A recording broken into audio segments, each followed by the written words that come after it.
Sebuah pernikahan tanpa cinta adalah seperti mimpi buruk bagi siapa saja. Tapi tidak ada yang pernah tahu bahwa mimpi buruk bisa menjadi manis bila takdir berpihak padanya. Hari ini dia mengumandangkan ijab kabul dengan namaku, yang sialnya terdengar merdu ketika diucapkannya. Seharusnya bukan aku yang duduk dengan jantung berdebar di sampingnya. Seharusnya bukan aku yang didandani seperti putri raja dan membuat semua tamu undangan memandang takjub setiap kali bertatap muka.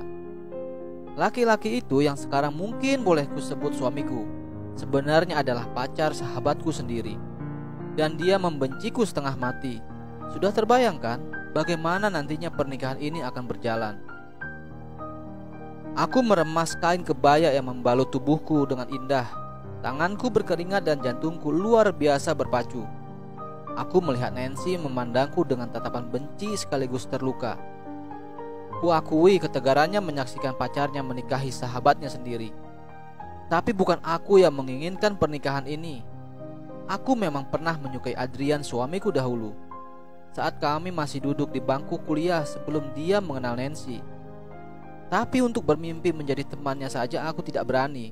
Dia terlalu bersinar dan aku hanya gadis sederhana yang kebetulan mendapatkan beasiswa di kampus yang sama dengannya. Aku biasa berteman dengan anak-anak biasa yang lebih banyak menghabiskan sebagian waktu luangnya di perpustakaan. Sedangkan Adrian adalah laki-laki populer di mana saat dia berjalan semua perempuan memandangnya takjub.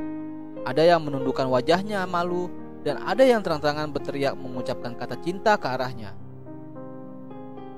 Semua acara sudah selesai. Para tamu undangan sudah pergi. Adrian menarikku sedikit kasar ke dalam mobil yang akan membawa kami ke apartemennya. Dia menolak pemberian rumah dari tante email ibunya. Dia bilang kami akan tinggal di apartemen saja. Aku sudah mengerti maksud dari semua itu. Dia pasti ingin membuatku menderita karena sudah berani menerima lamaran yang diajukan ibunya kepadaku. Aku menerima pernikahan ini bukan tanpa alasan. Adikku sakit jantung dan dia membutuhkan biaya yang banyak untuk pengobatannya. Kemudian tante email datang menawari bantuan dengan syarat aku mau menikahi putranya. Aku sudah menolak pada awalnya, tapi alasan yang diucapkan tante email membuatku terpaksa menerimanya. Entah apa penyebab tante email sangat tidak menyukai Nancy, dan Adrian berpikir akulah yang mempengaruhinya untuk tidak menyukai kekasihnya itu. Mungkin keputusan yang aku ambil ini bisa dibilang jahat, tapi aku tidak bisa diam saja sementara adikku meregang nyawa di rumah sakit. Biarlah aku berkorban perasaanku. Puas kan lo, sudah hancurin semua mimpi gue. Adrian mendorongku sampai aku terjatuh di samping tempat tidur. Dasar cewek matre. Gue tahu lo dibayar sama nyokap gue buat nikah sama gue. Adrian tidak pernah tahu, atau lebih tepatnya tidak mau tahu alasan aku menerima uang itu. Aku terduduk dengan genangan air mata yang sebentar lagi akan jatuh tanpa mampu berkata apapun. Karena pada kenyataannya memang benar, aku baru saja menghancurkan mimpinya untuk menikahi seorang Nancy yang sangat cantik dan sempurna. Jangan mengharapkan apapun dari pernikahan ini, apalagi uangku. Kau tidak akan mendapatkan apapun kecuali rasa sakit yang lama-lama akan menggerogoti tubuhmu. Adrian berucap penuh kebencian kemudian keluar sambil membanting pintu sekeras-kerasnya. Sudah genap 1 bulan aku menjadi istrinya. Tanpa senyum darinya, tanpa kata-kata manis, bahkan sekedar ucapan selamat pagi. Apartemen ini rasanya sangat sunyi. Dia selalu mengabaikanku seolah aku tidak ada. Aku masih bisa menerimanya. Ini memang salahku. Setidaknya dia tidak kasar kepadaku. Tapi ternyata pemikiranku salah. Suatu malam dia datang ke kamar ketika aku sudah terlelap. Dia mengikat kedua tanganku dengan tali ke salah satu besi di sandaran tempat tidurku. Saat itu aku tersadar dan sedikit panik. Adrian, kenapa aku diikat seperti ini? Dia menyeringai sambil menatapku penuh gairah. Ibuku sudah membayar mahal dirimu.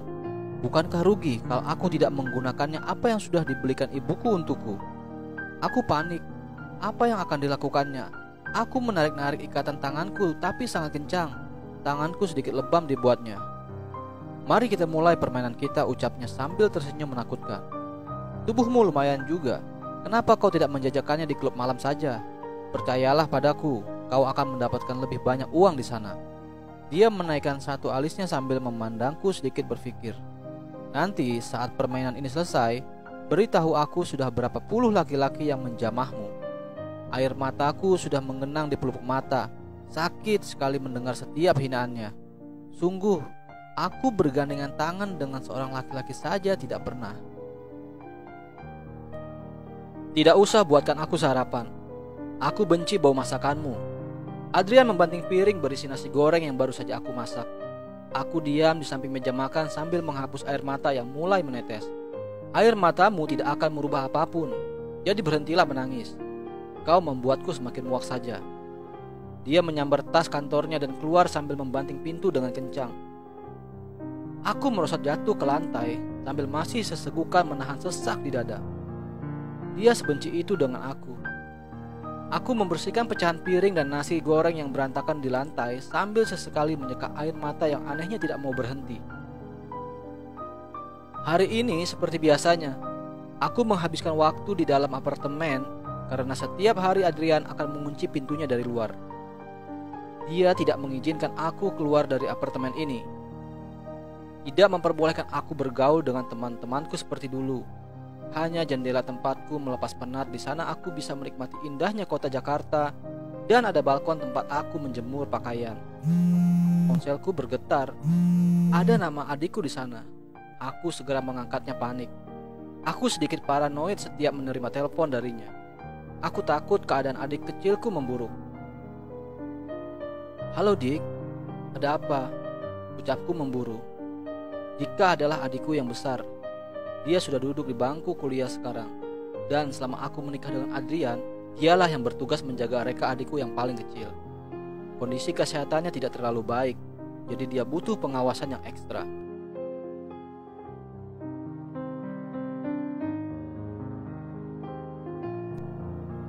Hari ini, subuh sekali suamiku sudah pergi.